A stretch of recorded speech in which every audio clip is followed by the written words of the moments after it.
Okay, so you want value from reading the book of Revelation, and now I hope that you had a chance to watch part 1 where I explained you have to understand the timeline of the book of Revelation in order to understand the book of Revelation. You can't just dive in there head first. You just hurt yourself and it won't make sense. So I hope you had a chance to watch part 1 where I covered from the book of Genesis all the way up to Jesus' life, death, resurrection, and up to the exile when Romans came and just demolished everything in Israel. And then they scattered across the world. So that's where we are. And if you had a chance to watch it, please do take a moment to watch that. And it'll give you a nice baseline as to where we were. And then we're going to talk about where we are. And then we're going to talk about where we're going. Okay, here we go. So how to understand the book of Revelation, or the timing of the book of Revelation, part 2. So we discussed already how the disciple John is exiled on this island called Patmos right off the coast of Turkey. And we find that we're now in the era of the two legs of iron. We already discussed that we were going through the timeline of the statue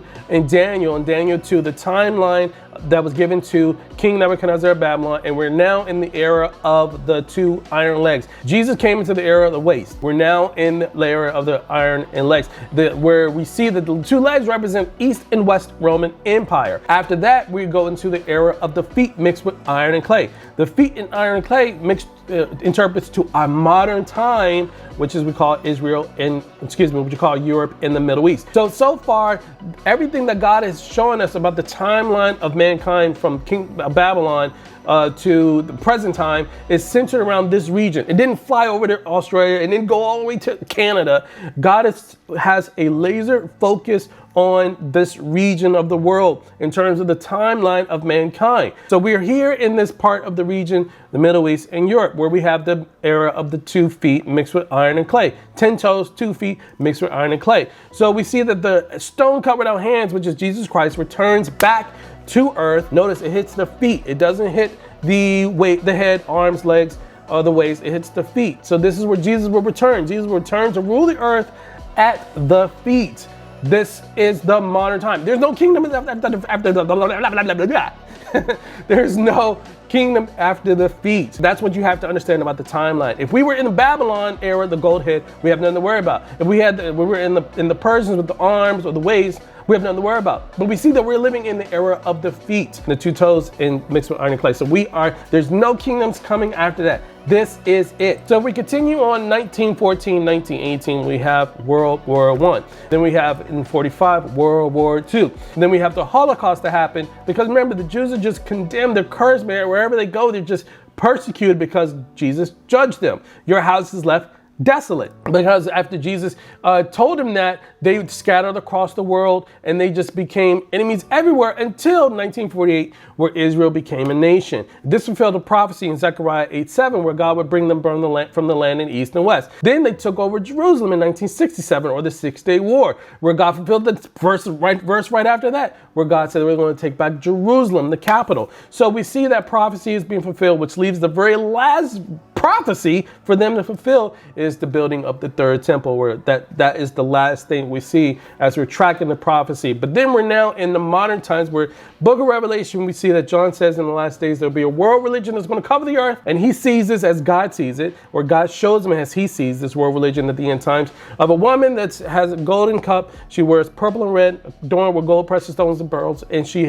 sits on a beast with 7 heads and 10 horns. Now, when she sits on a beast with 7 heads and 10 horns, as I'm reading this, and as I've been on this journey for quite a long time, back then I was like, wait a minute, this correlates to something I read before. I found that the 10 horns that we see in Revelation correlates to the 10 toes that we saw in Daniel, which correlates to the 10 kings that Daniel and Revelation talks about. So they're all talking about the same image here, just shown differently. Well, we find that in the end times, there has to be a world religion that covers the earth that is identified with red and purple. Well, we find that the bishops of the Roman Catholic Church wears purple, and we find the cardinals of the Roman Catholic Church wears red. So this is talking about the Roman Catholic Church. So far, accurate. Now we see that the scripture also talks about the woman is adorned with red, pearls, precious stones, and we see that how can we find in modern time a world religion that wears red and purple, that covers the face of the earth, that has a huge influence over the world, that's also adorned with gold, precious stones, and pearls? Well, guess what? The tiaras of the Roman Catholic Church also wears gold, precious stones, and pearls. So again, accurate. So we see that the prophecy also fulfilled here, where it talks about 7 heads, 10 horns. Well, look, Vatican sits in the middle of 7 hills, and these 7 hills, where Vatican sits in the middle of, correlates to the image of the woman that we see sitting on 7 heads. So what John sees of a woman sitting on 7 heads and 10 horns is actually a depiction, geographic position or location of the Vatican. Just like the Vatican sits in the middle of 7 hills, just like the woman sits in the middle of 7 heads. So we see that this is really, really accurate with what God is showing us. Then we see that John goes on to say there are also 7 kings. 5 have fallen, other has not come yet. But when they come, they'll be in there for a short time. So what does that mean? So far, here's what we find. These kings are actually talking about the popes, because even on popes or the Vatican's website, the Vatican is a city-state that's a monarchy. So any man that rules a monarchy state is known as king. So whether you call them popes or not, doesn't matter. They're actually kings. So God is showing us that in the last days, there'll be world religion that's a monarchy, identified red and purple, is adorned with precious stones and pearls, and it's a monarchy state. So we see that's accurate. So if we break this up into little pieces, what does that passage mean? Well, we find that there are 5 kings that have fallen. One is the other has not come yet, but they'll be there for a short time. And the 8th will be the beast of the sea. So let's just break this down, since God is focusing, taking our focal point to talk about these popes. Let's look. So we see one pope has died. So we're talking about the last line of popes. We see another pope has died. We see another pope has died. Another pope has died. And another pope has died. So far, accurate. 5 popes has fallen. If you look from our era to the last 7, those last 7, of that last 7, the first 5 have fallen. Then we go to the next one, which is the 6th, John Paul. He's the 6th, who's also fallen. Now the prophecy is after this 6th pope that has fallen, the 6th king, the prophecy is the pope after him won't die. He'll only be there for a short time. Because remember, popes go to that position to die, not to quit. They go there and die. So the prophecy is that will happen, but that this won't happen. Rather, the 7th will be there for a short time. And that prophecy was fulfilled with Pope Benedict, who resigned.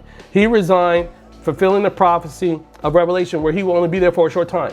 And that was fulfilled. The prophecy after that says the one after him, the 8th, Pope Francis, will be the one who's the beast of the sea, the false prophet. So we see that scripture is very accurate here. Laser guiding us to the modern time of today, showing us that yes, we are living in the end times where we see this prophecy being fulfilled right before our eyes. So we see that Pope Francis fulfilled that. But how could Revelation 17 be happening now? Well, because as I said previously, prophecy can happen in any order God sees fit. It's his word. So even though we see that the rapture is, most pre-trib doctrine sees rapture happens in chapter 4, we find that the tribulation is from chapter 5 through 11. And we talk about the seals, the first seal, the trumpets, and then the last trumpet, and then the wrath of God and the bowls. But Pope Francis is depicted here in chapter 17.